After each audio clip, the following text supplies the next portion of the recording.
सत श्री अकाल, good morning. AICC Punjab प्रदेश Congress committee और डिस्ट्रिक्ट कांग्रेस कमेटी की ओर से आप सभी का स्वागत है। हमारे साथ एआईसीसी के मीडिया और कम्युनिकेशन के जनरल सेक्रेटरी और राज्यसभा सांसद श्री जयराम रमेश जी हैं। श्री जयराम रमेश जी जब minister of environment and forest थे तो उनके कमरे के जो ऑफिस के कमरे के दरवाजे वो ग्लास डोर होते थे।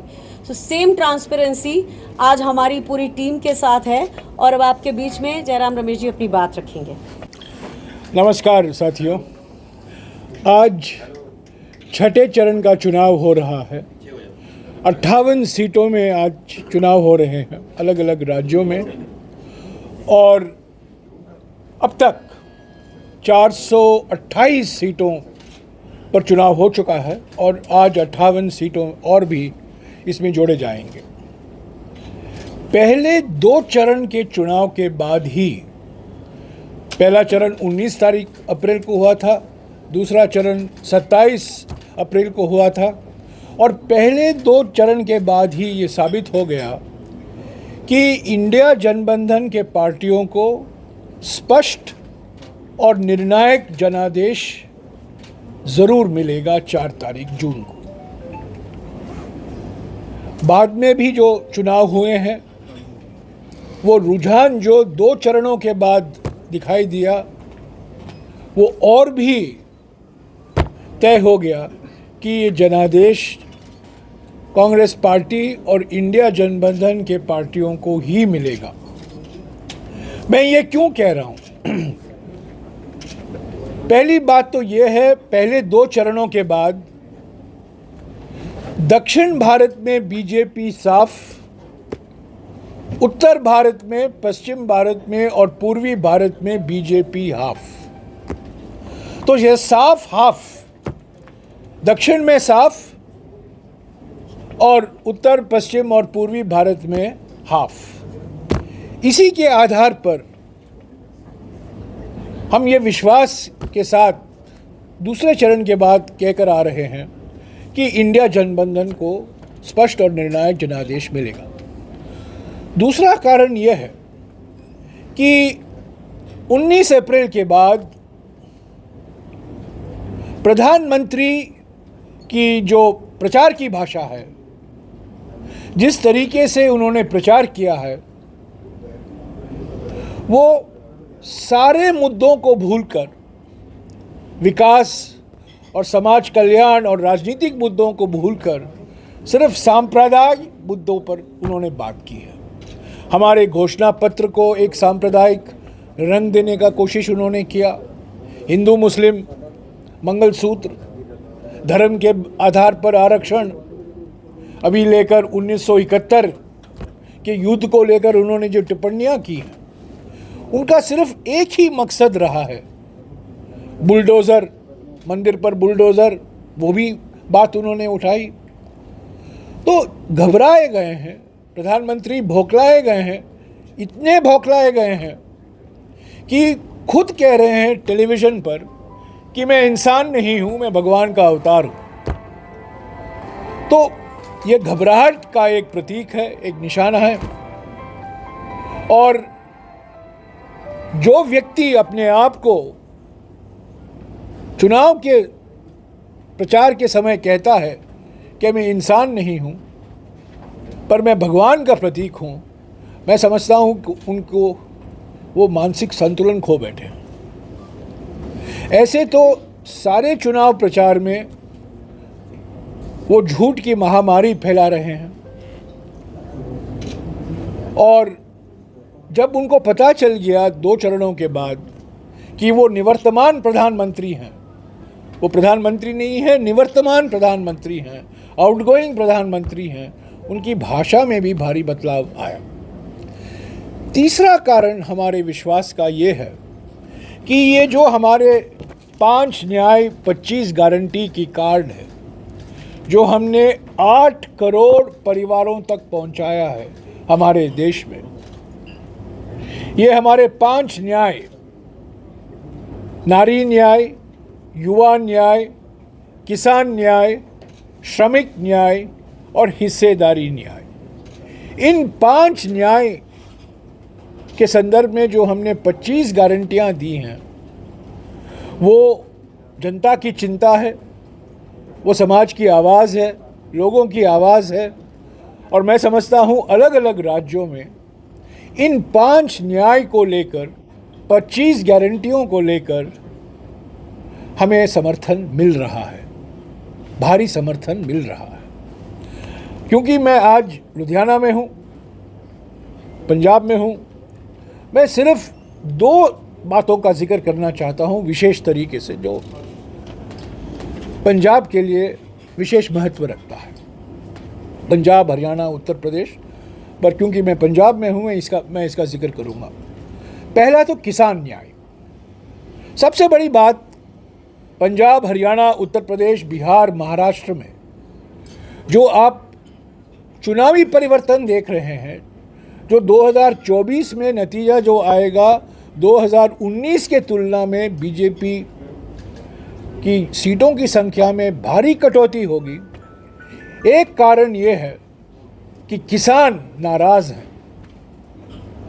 किसान आंदोलन हुआ, 700 किसान शहीद हुए, ड्रोन से उन पर आंसू के गैस फोड़े गए, पर प्रधानमंत्री ने अपनी चुप्पी नहीं तोड़ी। अंत में उनको मजबूर होना पड़ा। 19 नवंबर 2021 को उन्होंने 3 काले कृषि कानून वापस लिए। पर वापस लेते समय जो वादे उन्होंने किए थे किसान संगठनों को, वो उन्होंने अब तक पूरा नहीं किया है। और ये गारंटी कांग्रेस दे रही है कि जो किसान संगठनों की मांग है, हम इंडिया गठबंधन की सरकार उसको प्राथमिकता देगी और जल्द से जल्द उसको पूरा करेगी। ये 2 वादे महत्व रखते हैं इसमें। पहला तो एमएसपी का वादा है। किसानों को एमएसपी के लिए एक विशेष कानून बनाया जाएगा, कानूनी दर्जा दिया जाएगा, और स्वामीनाथन आयोग की सिफारिश जो है कि संपूर्ण खेती की लागत को 1.5 गुना बढ़ाकर उस स्तर पर एमएसपी तय किया जाएगा। तो पहला वादा ये है कि एमएसपी बढ़ाया जाएगा एक फॉर्मूला के आधार पर, और एमएसपी को कानूनी दर्जा दिया जाएगा। ये किसान संगठनों की मांग थी और हमने उसको स्वीकारा है और उसको हमने कानूनी दर्जा भी दिया है। मैं विशेष आपसे एक गुजारिश करूंगा, ये मोबाइल फ़ोन थोड़ा बंद कर दीजिएगा। सॉरी, आपका है? सॉरी मैं हमेशा साइलेंट मोड में ही रखता हूँ। सॉरी।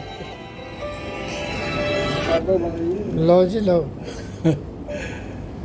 दूसरा वादा जो है किसान के संदर्भ में जो हमने किया है, कर्जा माफ का। निवर्तमान प्रधानमंत्री ने अपने 21 पूंजीपतियों दोस्तों का 16 लाख करोड़ रुपया कर्जा माफ किया है पिछले 10 सालों में। 16 लाख करोड़ रुपया 21 पूंजीपतियों का कर्जा माफ हुआ है। पर जब किसान संगठन मांग करते हैं प्रधानमंत्री से 3 साल पहले, वो चुप है। हमने गारंटी दी है कि हम कर्जा माफ करेंगे, किसानों का कर्जा माफ होगा। जब डॉक्टर मनमोहन सिंह जी प्रधानमंत्री थे 2008 में 72,000 करोड़ रुपया कर्जा माफ हुआ था। पंजाब के कुल मिलाकर 5 लाख किसान को यह फायदा मिला, पंजाब में ही। तो हमने कर्जा माफ का गारंटी दी है और एमएसपी का हमने गारंटी दिया है किसान न्याय को लेकर। दूसरी बात जो हमने हमारे न्याय पत्र में इसका लंबा जिक्र किया है, जो लुधियाना जैसे शहरों के लिए महत्व रखता है, कि हमारे देश के करीब 40% एमएसएमई बंद पड़े हुए हैं। छोटे और लघु उद्योग बंद पड़े हुए हैं। क्यों बंद पड़े हुए हैं? 3 कारण हैं। एक कारण तो ये है कि चीन से भारी मात्रा में आयात हो रहा है। दूसरा कारण है नोटबंदी हुई 8 नवंबर 2016 को और नोटबंदी से ख़ास तौर से एमएसएमई सेक्टर को बहुत धक्का लगा। और तीसरा कारण है गलत तरीके से जीएसटी लगाया गया।